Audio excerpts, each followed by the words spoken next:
Olá pessoal, tudo na paz, irmão Alex? Estamos aqui para continuar os estudos bíblicos. Que o Eterno Criador possa estar nos abençoando a cada dia. Nós vamos dar continuidade aqui nos estudos, nós estamos vendo esse livro, é um livro show. Estou gostando muito, traz muitas informações que vem abrir o nosso horizonte para que venha entender muita coisa com relação à história da igreja. É o cristianismo através do século, uma história da igreja cristã. E hoje nós vamos falar a vida da igreja. Então, é interessante, a vida da comunidade primitiva. Se por acaso você quiser receber a mensagem, manda um oi para o 619 91 19 24 21, irmão Alex. Então vamos lá, pessoal. Vamos para o vídeo não ficar muito longo. A igreja primitiva não tinha uma organização de assistência para ajudar os pobres e doentes. Cada comunidade tomava sobre si essa responsabilidade. O dinheiro coletado daqueles que podiam dar na oferta que seguia a celebração da ceia era distribuído para atender essas necessidades.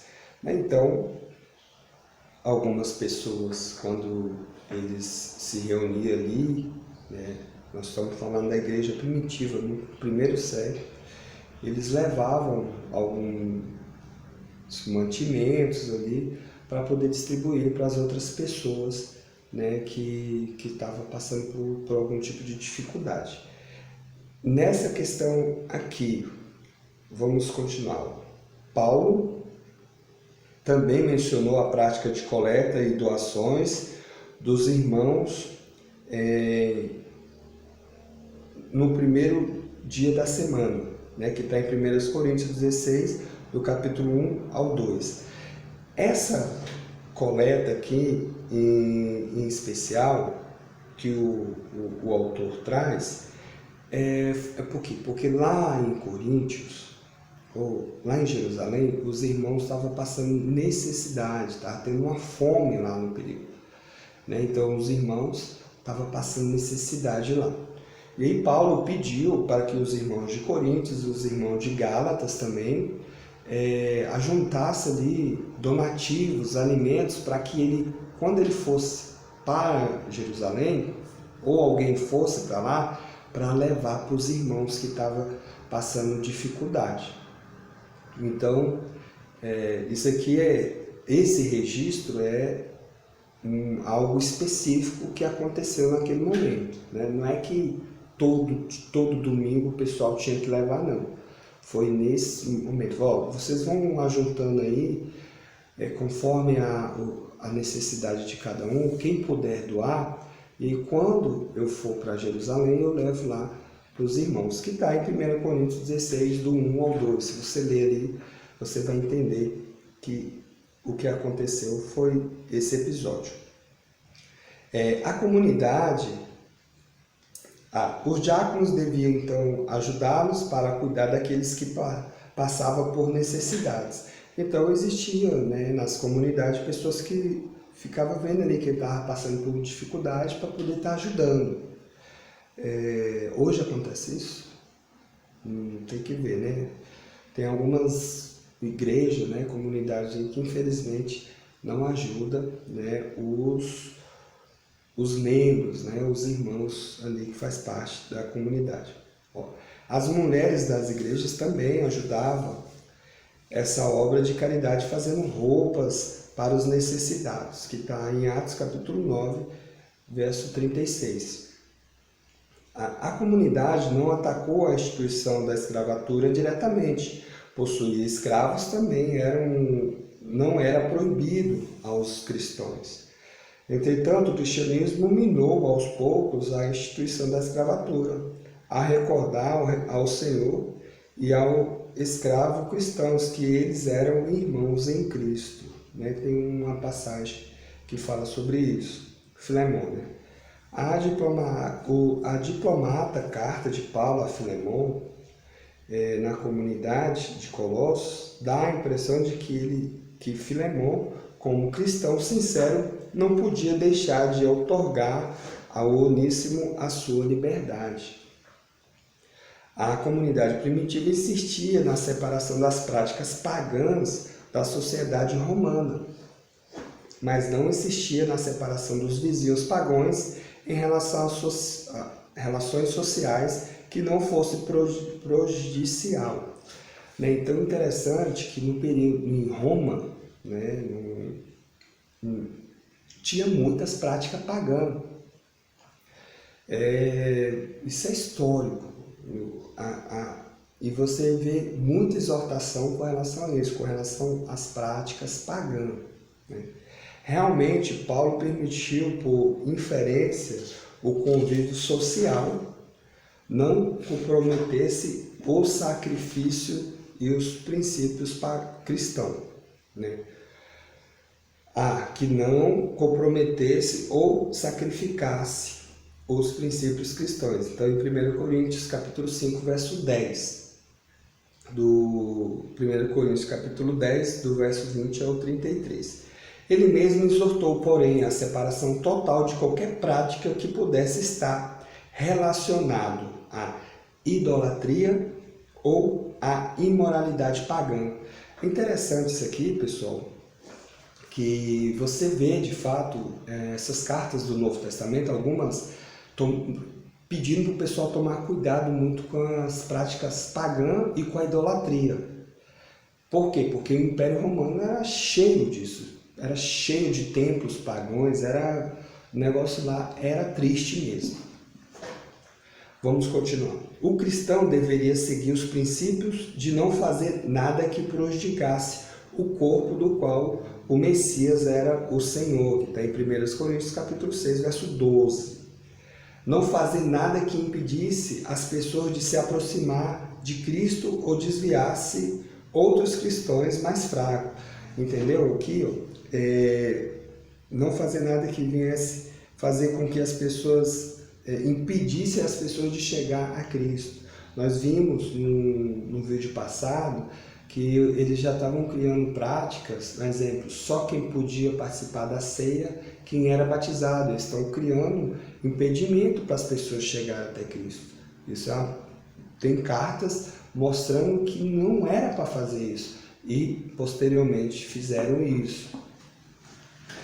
E 1 Coríntios, capítulo 8, verso 13, do 10, 24. E evitar tudo que não glorificasse o Eterno. 1 Coríntios 6, 20. E 1 Coríntios, capítulo 10, verso 31.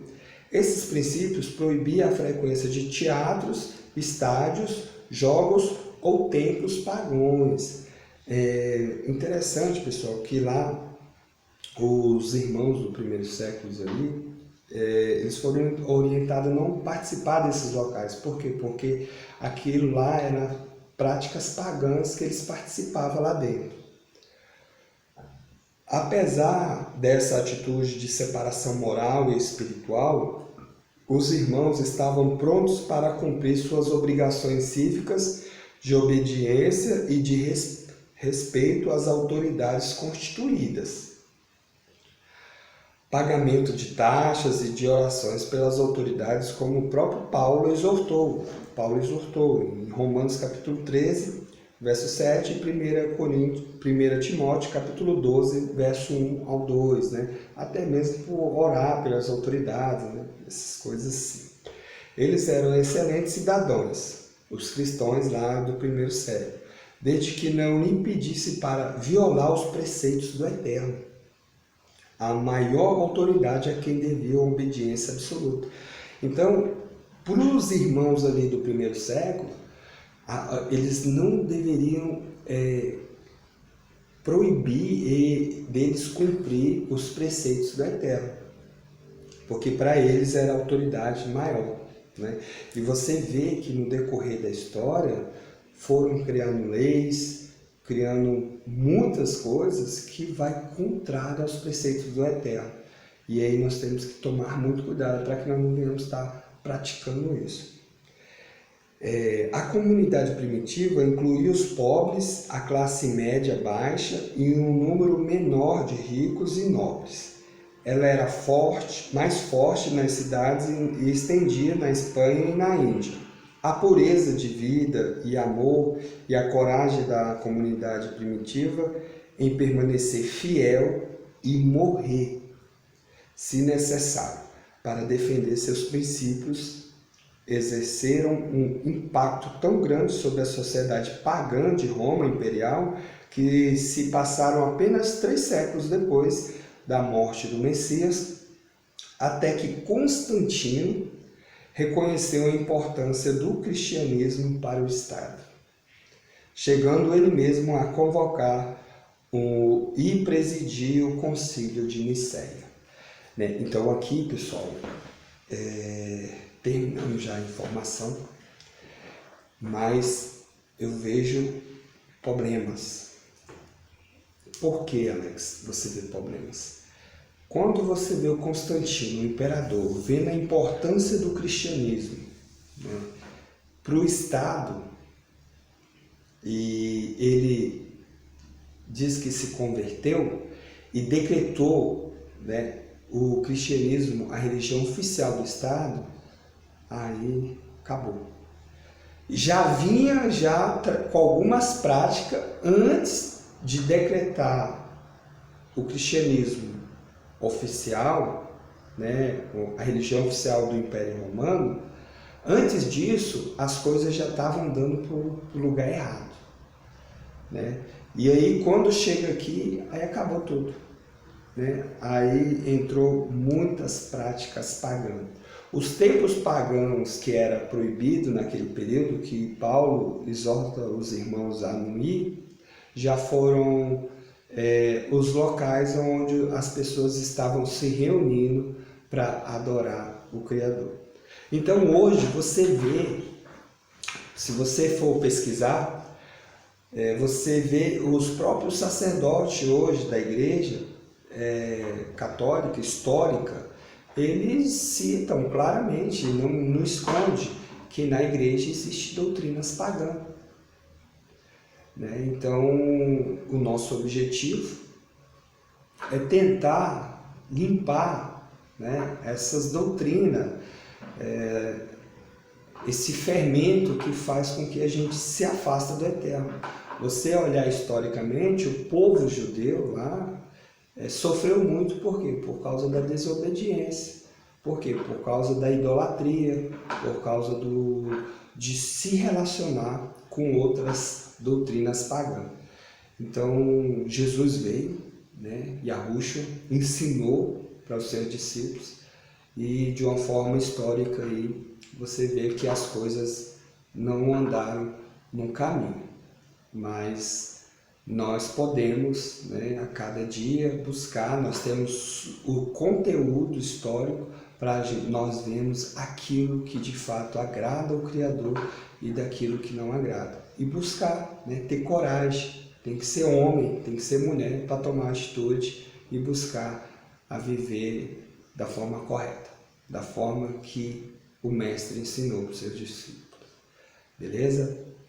Fique na paz, que o Criador possa estar nos abençoando grandemente. Abraço do irmão Alex.